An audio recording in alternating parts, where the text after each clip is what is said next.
pag-usapan natin ano ba itong mission ng iglesia. Okay? The mission of the church. Una, natin pong titingnan yung preaching and teaching. Ito po ay tinatawag na the primary mission of the church ay yung preaching and teaching. No? Yan yung pangunahing misyon ng iglesia ng ating Panginoon.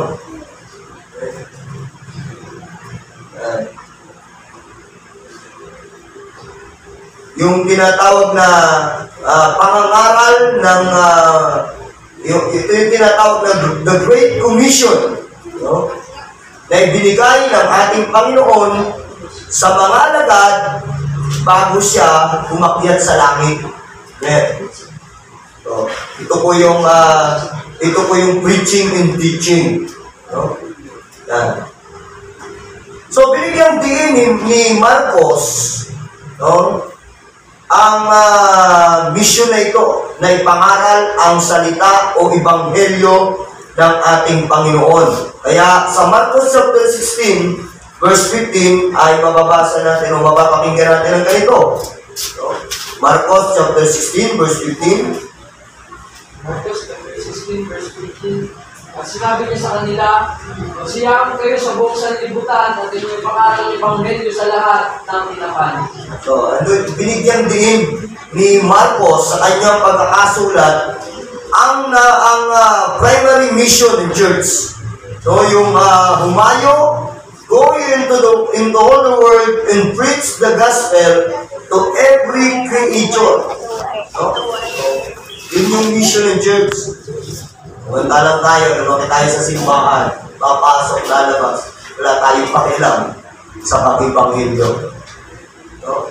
Yan po yung maraming simbahan, walang pakialam sa pag-ibanghelyo. Samantalang isa ito sa primary mission. Pangunahin na mission ng church na matapos na ipunin ng Panginoon ang dalawang alagad, bago siya umakyat sa langit, sinabi niya ito. No? Sa Marcos chapter 16 verse 17 to 20, may mababasa ko tayong ganito.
Amen. So, dito, doon sa pinasa ng Estimida, makita natin na kadugsong yun nung tagubili ng ating Panginoon, yung tinatawag na the Great Commission na umayo kayo sa buong sanlibutan. Sa patuloy natin pagawa nito, may pangako ang Diyos na tayo ay hindi lang basta niya sasamahan, kundi kalaki pa nito yung mga angat kaligtasang pagkilos ng Diyos. And so, in-emphasize ni Marcos the church mission to preach the gospel, mga kapatid. And then, ito ay punto rin niya yung tinatawag na supernatural power of the Holy Spirit na sasama dun sa mga pangangaral na salita ng Diyos.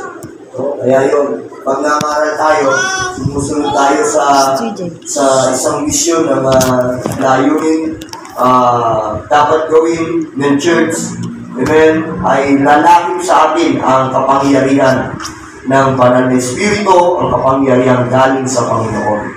Sa Lucas chapter 24, verse 47 hanggang verse 49. Sa kanyang pangalan ang pagsisisi at pagkakaroon ng mga kasalanan ay dapat makakalis sa lahat ng mga bansa. Pagkira sa Jerusalem. Kayo ang mga saksi sa mga bagay. Walaan niyo nangako na meron magkakaan sa hindi kayo magkakaroon ng mga kasalanan. Amen. So, sa pagbabahagi natin ng salita ng ating Panginoon, amen, yung pagbabahagi natin ng yung tinatawag na pag-preach natin ng Word of God o ng Gospel ng ating Panginoon, may pangako na pagsama ang banal na Espiritu. No? May pangako siya na pagsama ng kanyang banal na Espiritu kapag ginagawa natin ito. Sabi niya, bababa sa inyo ang huwag kayong maalis sa Jerusalem, bababa sa inyo ang banal na Espiritu. So, ibig sabihin, mula doon sa Jerusalem, susuko sila at sila yung pangangaral ng salita ng Diyos para sa atin. Ikaw ay nandito sa church. Pagdating dito sa church, sinasampapan ka ng karunungan. Andiyan ang banal na Espiritu, natatanggal mo, naging kapangyarihan natin ito sa pagtayo at pagbabahagi ng salita ng Diyos. Amen. So, napakahalaga nito mga kapatid. Hallelujah. At si Lucas, ay yung pagtuturo niya ay kanyang dinidinan din na patungkol sa ang pagbabahagi natin ng salita ng Diyos o mabuting balita ay patungkol sa pagsisisi at pagbabalik loob. Idinidiin niya ito yung patungkol sa pagsisisi at pagbabalik loob, pagtalikod sa kasalanan dahil sa pangangaral, sa pangalan ng ating Panginoong Hesus. Kaya tandaan din natin, pag tayo nangangaral, ay hindi pwede sa ibang pangalan, kundi sa pangalan ni Hesus. No? Kailangan natin na maunawaan na ang ating ginagawa na pangangaral ay, ang ipinapangaral natin ay ang Panginoong Hesus. Okay. So, sa pangangaral natin, pagbabahagi ng mabuting balita, pinapahayag natin na ang mga hindi mananampalataya ay tinatawag ng Diyos upang magsisi sa mga kasalanan. No? Sa pagbabahagi rin natin ng salita ng Diyos, ino-offer natin yung mabuting balita na sa pamagitan nito ipinapahayag natin na mayroong kapatawaran sa kasalanan.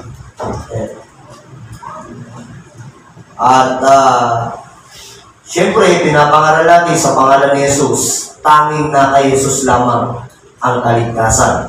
So, si Jesus lamang ang tagapagligtas. So, kapag tayo ay humahayo, kapag tayo ay bilang missionary church na ipangaral ito, ituro sa mga tao sa pangalan ni Jesus, ay nararapat na lumapit ang mga tao magsisi ng kasalanan, at magdamit ng kapatawaran, at magmana ng kaligtasan, ng buhay na walang hanggan.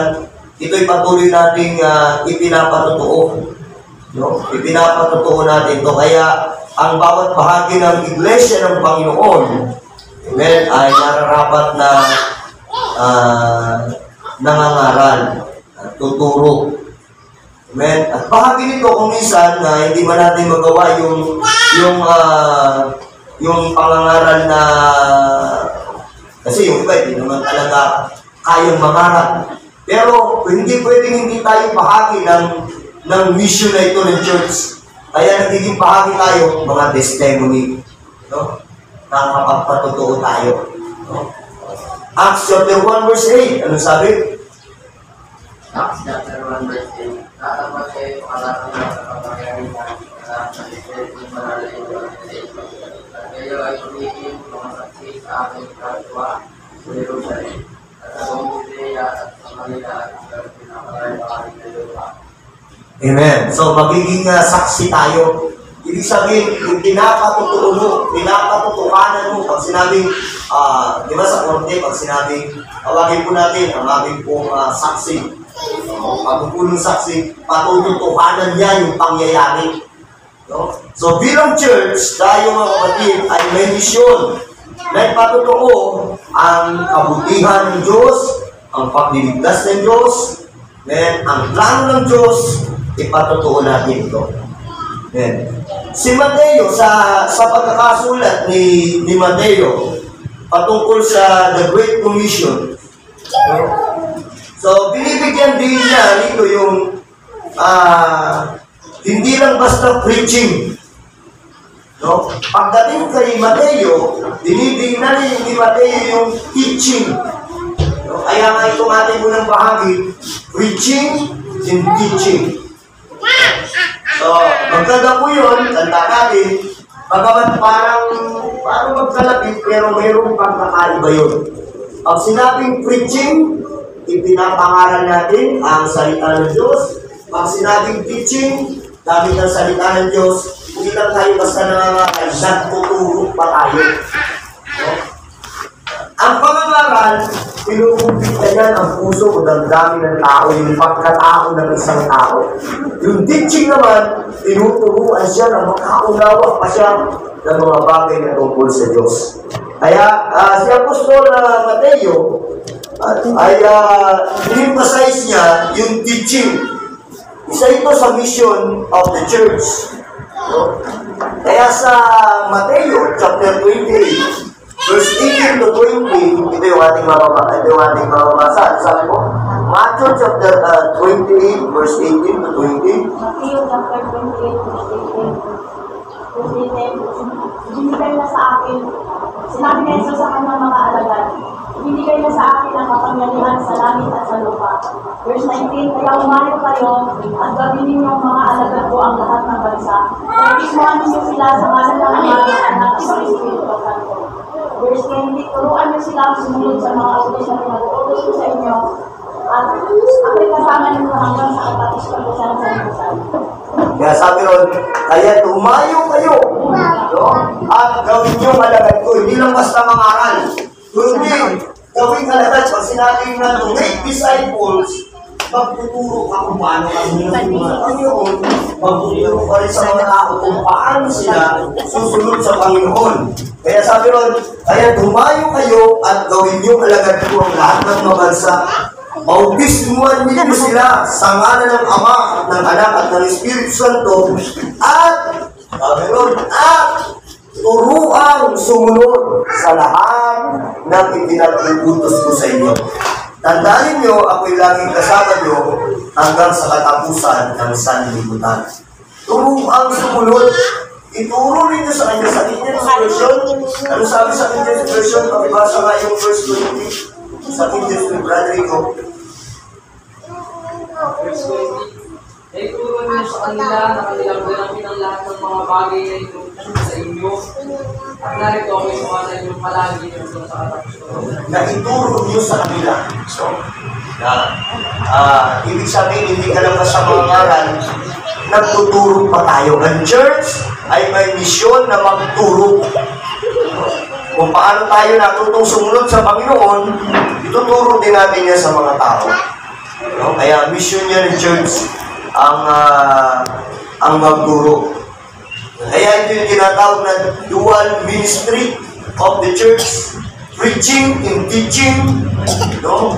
At ito mga kapatid ay pinatunayan mula pa lang sa mga unang iglesia na sulat sa aklat ng mga gawa.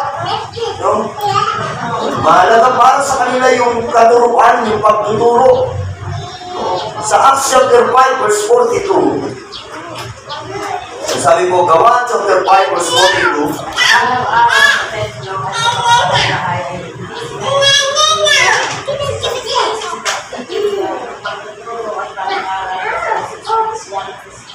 so dual ministry, yung tinatawag na teach and preach. Okay? Nagtuturo, nangangaral. Di sila tumitigil. No? Sa babahay-bahay sila. Kaya may pattern tayo ng ating ginagawang yung ginagawa natin ng mga pag-ayo na house to house, may pattern tayo. No? Hindi ito basta gawa-gawa ng kung sino man. Sa lahat ng gawa, ganun yung ginagawa talaga nila. Nagpapahay-pahay sila. Nagtutulong, nangangaral ng salita ng Diyos. No? Sa Acts chapter 2, verse 42,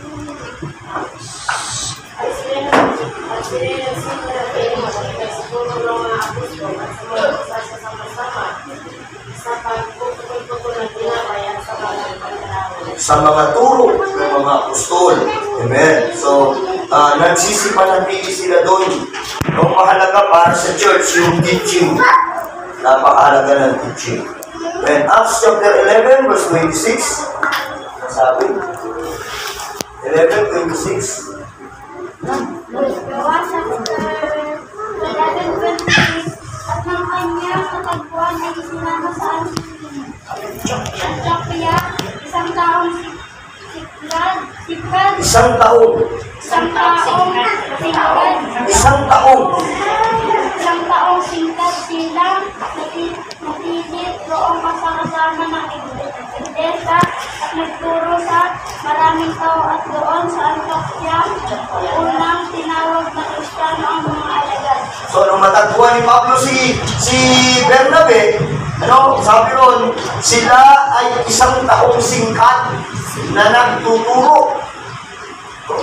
Nagtuturo sa ano yung ginagawa nila doon sa lugar na pinuntahan nila. No? Para yung mga tao ay matuto sa kalooban ng ating Panginoon.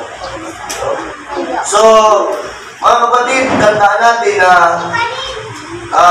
isa sa layunin ng pagpangangaral at pagtuturo ay yung may mga taong matutong maglingkod sa Diyos, matutong sumunod sa kalooban ng Panginoon. Amen?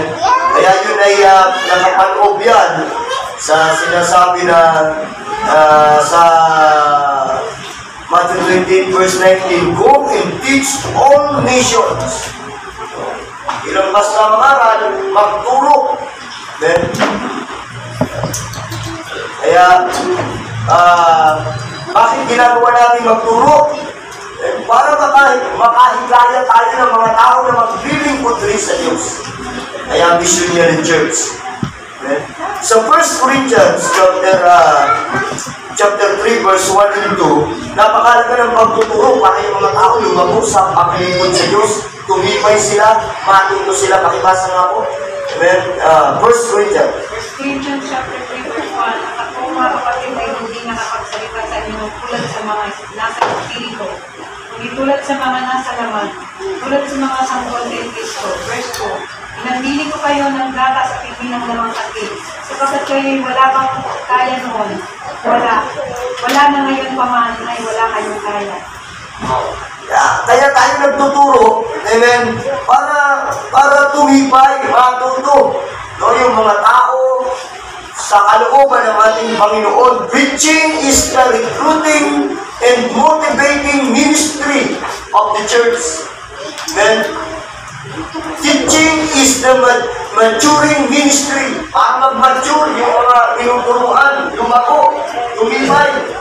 So, sa pamagitan ng pangangaral, yung mga tinatawag na mga bagong mananampalataya, yung mga sanggol sa pananampalataya na ipinapanganak sa pamilya ng Diyos, sa pamagitan simula ng sila sumampalataya, sa pamagitan ng pagtuturo, yung mga bagong mananampalataya, magmamature sila. Hindi sila mananatili sa gatas, kundi lilipat sila sa pagkain matigas. Kaya tayo, tuloy-tuloy dapat ng pagtuturo. Hindi lang basta nangangaral, nagtuturo pa tayo. No? Kaya, ginagawa natin doon sa mga nahayuhan natin, napapangaralan ng salita ng Diyos, ay pinapalitan natin. Tuloy-tuloy na binabible study, para sila ay lumago. No? Kasi yung mga tumatanggap sa Panginoon, ipinapanganak sila sa salita, sa karya ng Panginoon, sa pamagitan ng pakikinig sa salita ng Diyos, ang tawag sa kanila yung mga baby Christians. No? Ibig sabihin ng baby Christians, sa pagiging tao, baby pa tayo, wala tayong kayang gawin, wala pa tayong alam, ang baby hindi pwedeng kumain ng matigas na pagkain, gatas lang ang pwede sa kanya. Pero habang tinuturuan siya, lumalaki siya, yung nagmamature siya. Pag ang bata ay hindi mo nabigyan ng gatas, ano mangyari sa kanya? Hindi mo siya napakain, napainom ng gatas, namamayat, namamatay. Diba? Pero pag siya patuloy na nakainom ng gatas, patuloy na napapakain, nasusuplayan, lalago siya. Hanggang dumating ang oras, hindi lang gatas ang kaya niyang kainin. Pati na rin yung mga pagkain matitigas tulad ng pinapakain na natin ng kanin, na may ulam. So, ganun din sa pananampalataya, mga kapatid. Kaya ang pangangaral at pagtuturo ay magkasama. No? Yan. Hebreo chapter 5, verse 12 to 14. Sapagkat ng kayo'y nangararapat ng maging mga guro dahil sa kaluwatan, ay muli kayong nangangailangan ng kahituruan, ninuman ng mga unang simula ng araw ng Diyos at naging tulad sa mga nangangailangan ng mga gatas at hindi ng pagkaing matigas, sapagkat bawat tumatanggap ng gatas ay walang karanasan sa salita ng katuwiran, sapagkat siya ay isang sanggol. Ngunit ang pagkaing matigas ay sa mga may bulang, sa makatuwid ay doon sa pamamagitan ng pamimihasa ay nangatsaysay ang kanilang mga pakiramdam upang makilala ang mabuti at ang masama. Kaya nga, napakahalaga ng teaching dahil nga meron dalawang uri ng tao sa church, yung mga pinapanganak sa simbahan. Yung mga dapat palaguin at yung mga nagpapalago. Yung mga dapat pakainin at yung mga nagpapakain. So, ang teaching ay napakalaga upang tayo magmanatiling tayo yung pinapakain. Kundi dumating yung pagkakataon na tayo naman yung magpapakain. No? Sabi rin sa binasa ni Brother niya, dapat tagapagturo na kayo. No? So yun yung mga tinuturuan, dapat ay lumalago para sila rin ay maging tagapagturo. No? Kaya napakalaga ng teaching. Kung walang pagtuturo, puro wala tayong makakamit na paglago. No? Yung knowledge natin, mananatili tayo, ang alam lang natin ay Lord Jesus Christ. Pero hindi natin alam ano bang patungkol sa kalooban ng Panginoon. Ano yung mga nararapat natin doon. Hindi natin makakayang tumanggap ng responsibilidad kung hindi tayo lalago. Kaya mahalaga yung magkakambal yun. No? Teaching and preaching. No? Preaching and teaching. Napakahalaga yan. Mission yan ng church. Kaya ginagawa natin yan. Kaya kahit na dito, kasi diba, may Sunday school tayo. No? Sa Sunday school, dito natin sinasamantala na magturo. Hindi lang basta nangangaral. May pagtuturo. Dito tini-equip yung ating mga kaisipan. Pinupulong tayo ng katuruan tungkol sa Panginoon. Kaya doon sa Acts chapter 2, verse 42, ang mga alagad, yung mga mananampalataya, willing sila yung nagpapatuloy sa pakikinig sa mga pagtuturo ng doktrina at sa pangangaral. Pagkasama yung pagtuturo at pangangaral. No, kaya napakahalaga nun na ating maunawaan, mahalaga ang pangangaral at pagtuturo. Dito sa church, pagkatapos natin ng teaching ito ngayon, mamaya naman preaching. So, natututo tayo, pero higit sa lahat, kinukumplikta yung ating personal na buhay. Yun yung pangangaral. Pero kinukumplikta tayo personal na salita ng Diyos. Kaya kapatid ko sa Panginoon, isa yan sa mission ng church. Preaching and teaching. Pagkasama po yun sa isang paksa. So, pag-usapan pa natin, isa pa sa mission ng church ay yung tinatawag na discipling. Yung yung pagdi-disciple. Hindi ka lang basta nangangaral, hindi lang basta tayo nagtuturo, naghuhubog talaga tayo ng mga tao na magiging lingkod ng Panginoon. Amen? Napakalaga niyan. Missionary Church, no? Pagamat na nahagip na ng pagtatalakay ko sa unang bahagi, pero Missionary Church na tayo ay makapaghubog ng mga taong kagaya pa natin. No? Kaya sabi ng Matthew chapter 28 verse 19, at ituro ninyo sa kanila ang mga bagay na ituro nyo sa inyo. Turuan nyo sila sumunod, ang mga bagay na ituro nyo sa inyo. No? Napakalaga nun. Ang isa sa ibig sabihin ng sabihan doon ay go and teach all nations. Sa mga pag-aaral, yung Greek word na isinalin, yung napasalin sa salitang teach o pagtuturo, no? Ay galing sa salitang matetu. No, yan, Greek word yan. Tignan natin ang kaunting Greek word. Galing sa word na matetis. No? Na ang ibig sabihin talaga ay disciple. Yung palang ibig sabihin ng teach. Yung palang ibig sabihin ng pagtuturo. Yung makahubog ka ng magiging kagaya mo, disciple. No? Kaya pala si Jesus ay nagturo para makahubog siya ng magiging kagaya niya na magtuturo din.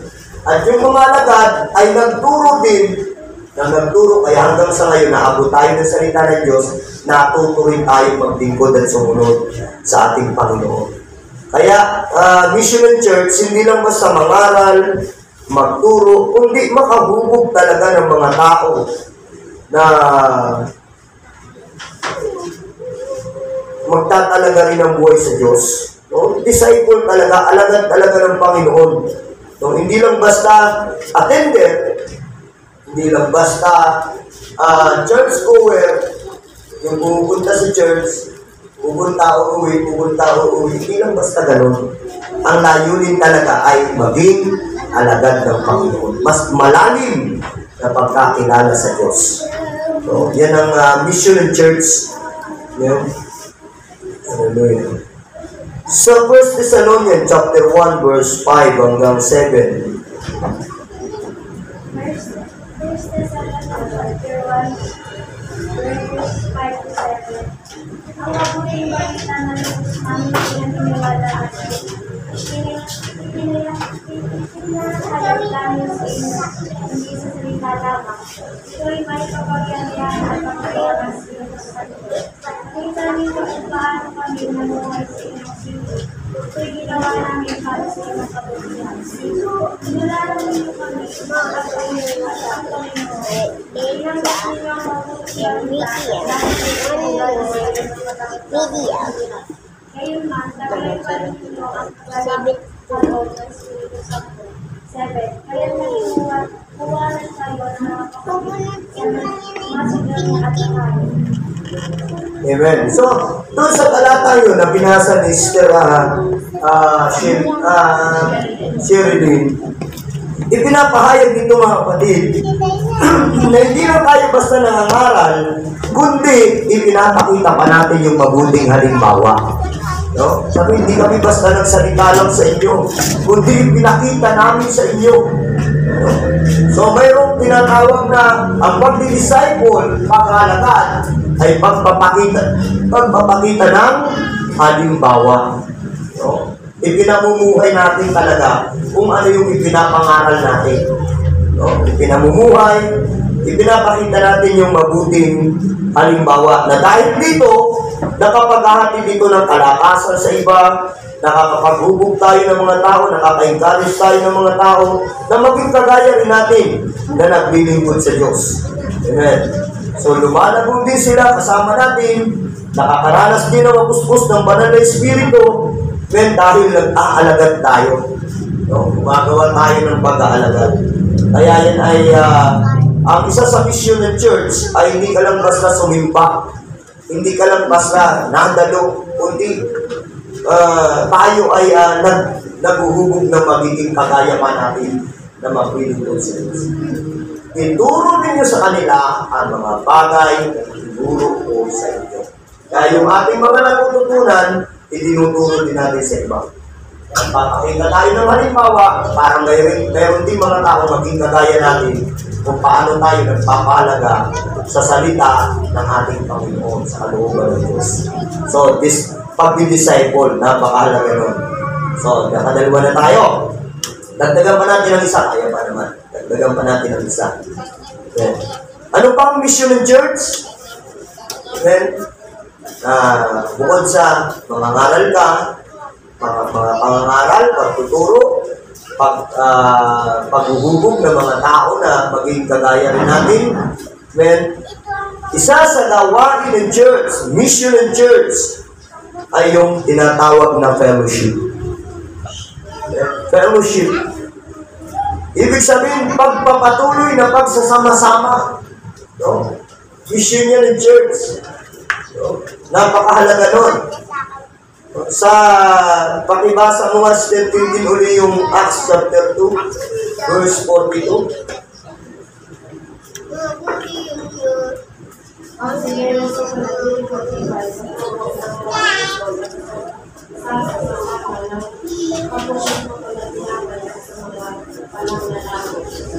and they continued steadfastly in the apostles' doctrine and in fellowship.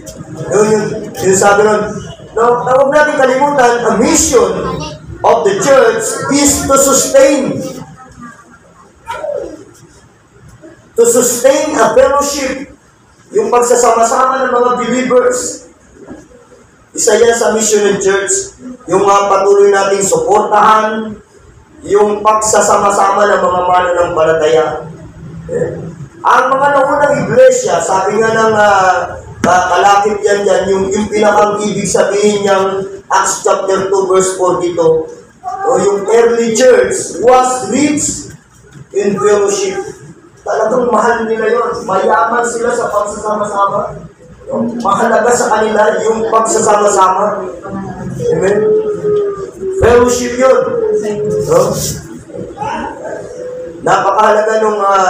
Napakahalaga ng fellowship. Hindi dapat ito mawala. No? Kaya si Apostol Pablo, amen, para sa kanya, dinidinan niya yun. Kaya nga siya ang isa sa kinikilalang sumulat ng Hebreo chapter, itinataya. Hindi kasi yung Hebreo kasi, hindi malaman kung sino talaga yung mga totoong sumulat. Naipon lang yan ng mga kasulatan. Pero doon nasulat, yung tinataya ng iba na si Pablo raw ang isa sa nagsabi nun, na huwag pabayaan ang pagkakatipon. Gaya ng iba. No? So, pinapahalagaan yung pagkakatipon. Napakahalaga ng mga kapatid. And sa Acts chapter 2 verse 44, naibasa nga, Acts chapter 2 verse 44. Acts chapter 2 verse 44. At nagsama-sama ang lahat ng sinasampalataya at para sa lahat ng kanilang bayan. Amen. At nagsama-sama ang lahat ng mananampalataya. Amen. Yan. Pagsasama-sama ng mga mananampalataya. Yan ang fellowship. Kaya tayo, tinatawag tayo na Christian fellowship. Mga pagsasama-sama ng mga Kristiyano. Dahil dito, nakakapagpatuloy tayo sa paglilingkod sa Panginoon. Mahalaga ang fellowship. Kaya bawat Kristiyano ay hinihimok na pahalagahan ang bawat pagkakatipon. Okay, yung 1 John chapter 1 verse 3 at yung verse 6 hanggang 7, pakibasa natin para sa ating talata na ating babanggitin. Kaya pangalan na dami ng Diyos sa aming lakita at gano'n niyo upang makasama kayo sa aming pangkita sa Ama at sa kanyang anak na si Kristo. Kung sila sa ilalim namin may pakikita sa kanya, ngunit nabubuhay naman tayo sa kadiliman, Nagsisinungaling tayo at hindi nabubuhay ayon sa katotohanan. 7. Ngunit kung nabubuhay tayo sa liwanag, dahil niya na nagkaibanan, tayo nagkakasya sa lahat ng ating kasalanan, ay nililinis ng tubunin sa kanyang anak. So, tandaan natin mga kapatid na ang pakikipag-fellowship ay hindi lang pagsasama-sama ng mga mananampalataya. Kundi ang fellowship ay pakikiisa rin natin o pakikisama natin sa Diyos. No? Kaya mahalaga ang fellowship. Hindi lang yung mga kapatiran ang kinakatagpo mo dito, kundi kinakatagpo din natin dito ang Diyos. Kaya napakahalaga ng fellowship, pagpapakita ng relasyon natin sa isa't isa. At fellowship, ito rin ay relationship natin sa ating pong Ama sa Langit bilang mga anak ng Diyos. Kaya dapat na tayo lagi nagsasama-sama. At kapag tayo nagsasama-sama, nandun din yung pagsama ng banal na Espiritu. Kaya ang fellowship ng mga mananampalataya, ito'y nagpapatuloy. At ito'y nagagamit natin upang tayo'y maging masigla sa ating mga ginagawa sa ating Panginoon. Ang fellowship din ay nakakatulong para patuloy nating maparangalan ng Diyos. At mapanatili natin ang buhay natin ay nasa Panginoon. Kaya mahalaga yung fellowship. Mission niya ng church, mga kapatid. So, tatlo yung ating pinag-aralan. Ngayong umaga, huwag mong kakalimutan. Ang mission ng church ay hindi lang basta tayo naging anak ng Diyos, naging bahagi ng kanyang gawain, matapos na tumanggap. Mission ng church ay preaching and teaching. Pangalawa, discipling. Yung paghubog, pag-aalagad, yung kagaya natin na naglilingkod sa Diyos. Nagtuturo tayo. Pangatlo ay fellowship. Sa isang linggo, pag-aaralan naman natin yung ilan pang mga bahagi ng mission of the church. Sana ay matalim sa ating isipan ang napakahalagang katotohanan na ito na pinag-aaralan natin kasi nga nandito tayo sa tinatawag na the doctrine of the church. Amen. The doctrine of the church. Ang church ay nangangaral, nagtuturo, ang church ay naghubog, nag-aalagad, nagpapakita ng magandang halimbawa para may mga tao din na maging kagaya natin na naglilingkod sa Diyos, at ang church ay nagsasama-sama. Mahalaga ang pagsasama-sama. Amen. Okay, ito lang muna ang nais kong ituro ngayon pong umaga, mga kapatid.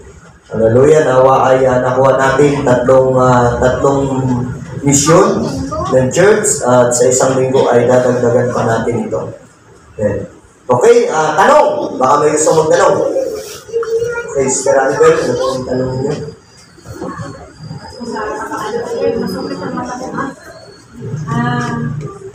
Pag po ba ang isang Kristiyano na tinutuloy ay hindi po niya nagagamit ng mission na ito na ibinigay sa atin ng Panginoon ng gawin natin. Tanong ko po ay, siya po ba ay masasabi na nagkakasama sa Panginoon? Amen. Hallelujah. Kasi mission ito eh. Pag sinabing mission, dapat gawin. Di mo ba? Dapat gawin. Ay, paano kung hindi nagagawa? Nagkakasala po ba? No? Nagkakasala po ba? Ang tanong, mayroon ba gusto magbigay ng sagot? Nagkakasala ba kapag hindi ito nagagawa? So, sige, Sister Alif. Parang natatanong, hindi nagkakasala pero nagkukulang. Hindi lang isang Kristiyano. Okay, so, kumbaga, dahil bahagi ka ng gawain ng Panginoon, pero hindi mo ito nagagawa, hindi mo pa nagagawa, dapat mong gawin, nagkukulang pa. So, kumbaga, nananatili ka, nandun ka pa sa kalagayan na sabi nga nung binasa ni Sister Annabelle at ni Brother Edgar, yung binasa nila, nandun, nananatili ka sa sanggol. Samantalang, hindi yun ang kalooban ng Diyos. No? Nararapat siya ng lumago. Nandun siya sa kalagayang immature. No? Yes, Kristiyano siya, pero parang immature siya. Hindi niya naunawaan yung dapat niyang gawin. No? Para ba sa loob ng tahanan, ganito. No? Sa loob ng tahanan, para mas maintindihan natin. Meron kang mga anak. Lumalaki sila, mayroon na sila mga dapat kanya-kanyang gawin eh. So, ikaw na dapat, ikaw na naghuhugas ng bata, ikaw na naglalaba, ikaw na naglilinis ng bahay. Gampanin natin yan eh. Pero hindi niya ginagampanan. Nandun siya sa kalagayan na immature siya. Iba siya. Iba. Na kailangan mo siyang turuan ng turuan para lumago. Pero hindi ibig sabihin, hindi mo na siya anak. Ibig sabihin, siya hindi mo na mamahalin, hindi mo na kakalingain, kasi hindi niya ginagampanan yun. So, ibig sabihin, pamilya pa rin siya. No? Pero pagdating sa usapin ng paglilingkod natin sa Diyos, at hindi natin ito nagagawa, nakakalungkot lang tingnan, nananatiling spiritually. No? Yung isang mananampalataya. Kaya napakalaga ng pagtuturo. Para masangkapan tayo. No? Hindi na tayo sinasangkapan ng karunungan, sinasangkapan pa tayo ng banal na Espiritu. No? Pag hindi nagagawa ng Kristiyano, paghayo, pangangaral ng salita ng Diyos, no? Samantalang nararapat na siyang gumawa nito, matagal ka ng mananampalataya, marami ka nang natutunan. No? So nakakalungkot yun sa kanya, sabi ng Apostol Pablo, dapat nagpagturo na kayo, pero bakit hanggang ngayon? Kailangan pa rin kayo ng gatas. Dapat karmi na eh. Pero gatas pa rin kayo ng gatas. Bagaman may chance pa rin. Naglalagad tayo na tayo magamit ng Panginoon. Magamit tayo ng Diyos sa bahaging ito. Pero hindi po tayo nagkakasala. Nagkukulang lang tayo. Pero pag yung bahagi na yon, tandaan natin ay hindi natin pinalago yung ating pong buhay at nanatili lang tayo sa okay lang naman, ako naman pala pwede kasi hindi naman ako nagkakasala. Ikaw, lumalago na yung isipan mo. Sabi rin ng Bible, sa nakakaalam ng mabuti at hindi ito ginagawa ay nagkakasala. No? Ibig sabihin, kapag lumalago ka na, mayroon ka na dapat gawin. Kung kaya mo na, gawin mo na. Pag hindi mo yung ginawa, ang yung isang alipin na pinagtiwalaan ng talento, iisa-isa na nga lang, ibinaon mo pa sa lupa, wala kang ginawa. No? Pero kung di mo pa kaya, o kaya naman ay di mo pa alam, nandun pa sa kalagayan na kailangan mo pang turuan.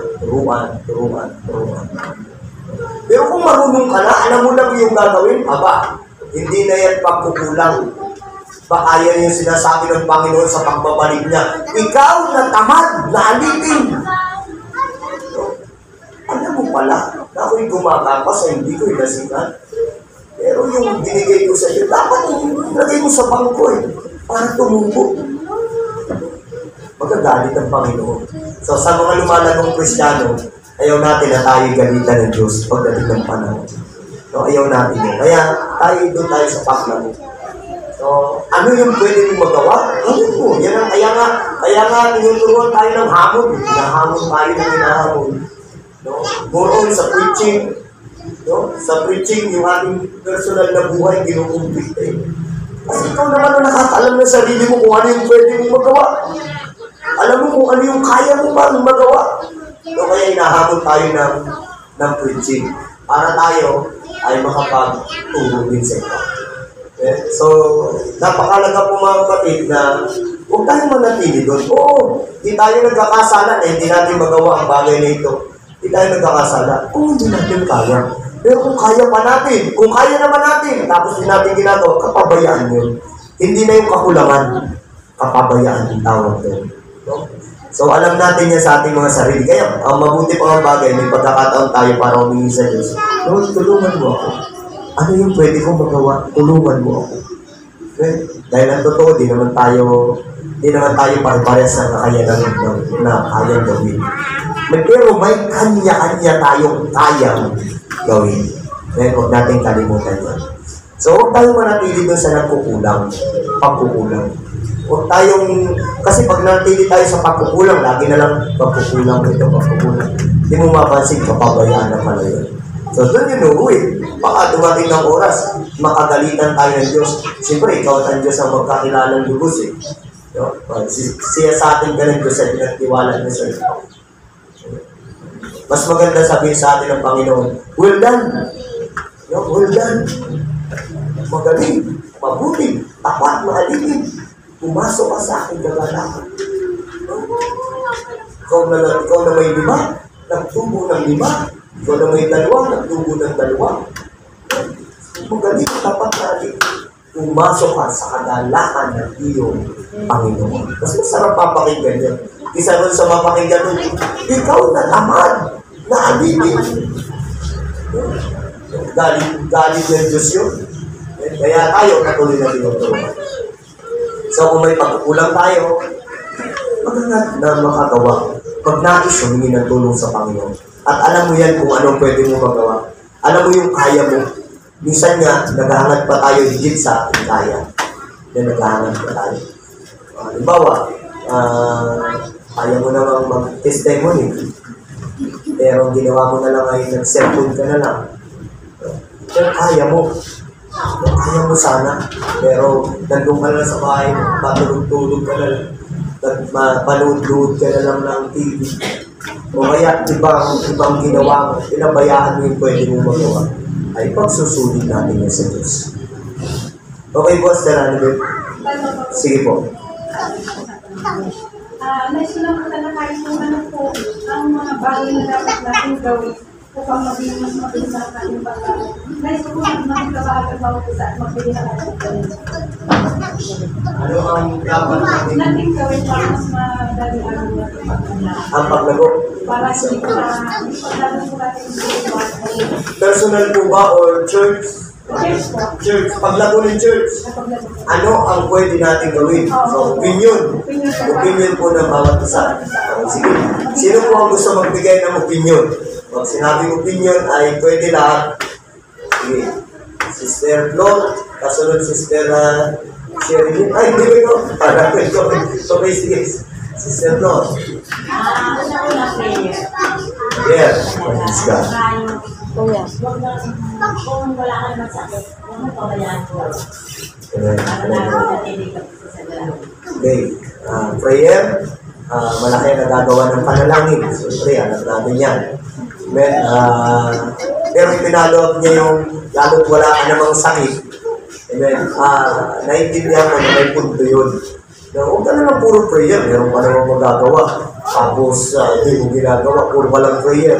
Yes, malaki nagagawa ng prayer. Pero kung may kaya ka pang gawin, wala ka namang sakit eh. No?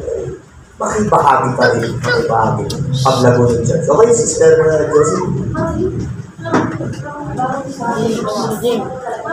Pangalawa po, investment. Hindi po tayo po connection din. Kasi alam mo po natin na hindi lang po tayo tawag para maligtas. Hindi po yung talaga. Sabi nga po sa gagawin tayo ng mamalakihan ng kapwa. Hindi lamang po tayo niligtas, hindi po tayo tumulit na parang hindi po maligtas ang mga na maging sabi talaga ito. Sabi ng pauwinan, siguro magiging tayo kung tayo po ay magkaisa ng desire na yung nagla po compassion sa kaluluwa. Nauna na doon yung prayer, na compassion sa kaluluwa talaga. Ino-shape sa bawat kapatiran na mag-gather tayo. Yung sinasabi ko na mag-kiss tayo sa isang parang balisting-ting. Like kung ang desire mo, desire ko, pag magkaisa tayo, when nandun yung pwersa na malakas ang loob mo kumayo dahil ang bawat kapatiran nagkakayan. Yun din yung isa din sa kinaukawan ko din talaga. Dahil mayroon kang desire, pero hindi ka naging epektibo dahil parang lang ka. So, involvement at unity. No? So, may prayer na, may involvement, dapat involve mo yung sarili mo. Then, bawat isa, dapat ay in-involve natin ating sarili. Nakikiisa tayo para mas mapwersa. Sabi nga, marami, mas maraming nagagawa. Okay? Brother Rico, di ba? Sa tingin ko po, para maging isa ito sa dapat at kinakailangan talaga ng church ay yung maseryosohan kasi yung isang sakit ng church na minsan talaga ay andyan ka na lang pero sabihin na sa presence lang pero kung maseryosohan mo sa ginagawa mo, maseryosohan mo sa Diyos, parang wala na kasi niniwala ako na kapag seryoso ako sa isang bagay, hindi mo pag-pupusin. Kaya isa sa mahalagang makakalago at makakatulong sa bawat isa talaga kapag sa Diyos, maseryosohan. Seriousness, ano, sa ginagawa natin sa Panginoon. Siyempre, meron naman kasi talaga sa totoo lang, gumagawa. Pero hindi naman siya seryoso dun sa ginagawa niya. No, gawa lang siya ng gawa, pero wala lang siya. Sabi nga ay, minsan ay, ano sabi doon? Physically present. So, napakalaga naman mga bagay na yun. Okay, sino ba? Meron ba ba?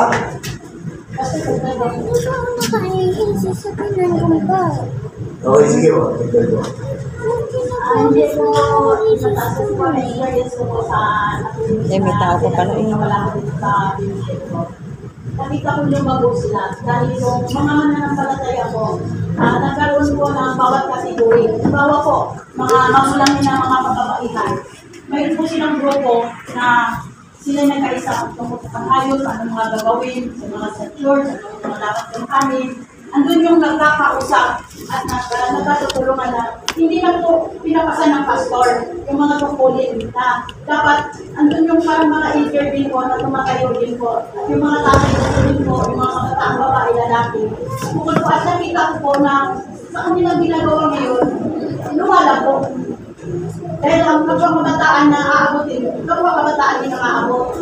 Sa mga mamulamin din po, lalo po babae din po maabot para mas nakakalilit. So, ang ibig niyo po sabihin dyan ay organize sila. Na-organize sila. Totoo, maganda naman talaga na organize tayo. Pero, alam, tinuturo naman talaga dito sa atin magkaroon tayo ng kaayusan. No? Lalo na pag marami na malaki ng church, napakalaga. Sa atin, pag malaki ng iglesia, lalagay na tayo ng mga tinatawag na mga outreach leader, mga Bible study leader, mga grupo ng kabataan. No? So, talaga naman dapat ay maganda naman na mayroong ganun mga kapatid. Pero sa ngayon, dahil nga tingnan natin yung ating lalagayan, ang mahalaga dyan ay yung tinatawag na yung pagkukusa ng bawat isa. Initiative. Dapat initiative spirit meron ng bawat isa. Na kahit wala kang grupo, na kahit wala kang kasama, imumultiply yung sarili. Napakalaga nun. Pero hindi ko po sinasabi na yung vice president na mungkahi, opinion yun, ay hindi tama. Maganda po yun. Kasi dumating talaga, kahit yung mga Israelita, pagdating ng panahon, hindi na kayang i-organize ni Moises na. Sabi sa kanya, yung may nagpayo sa kanya, yung kanyang biyanan, pinapatay mo ang sarili mo. No? Kung gawin mo, ganito. Maglagay ka dyan, ng mamiminuno dyan, galit ka ng mamiminuno dyan, para hindi lahat ay iyong gagawin. So, maganda po yun. Tama yun.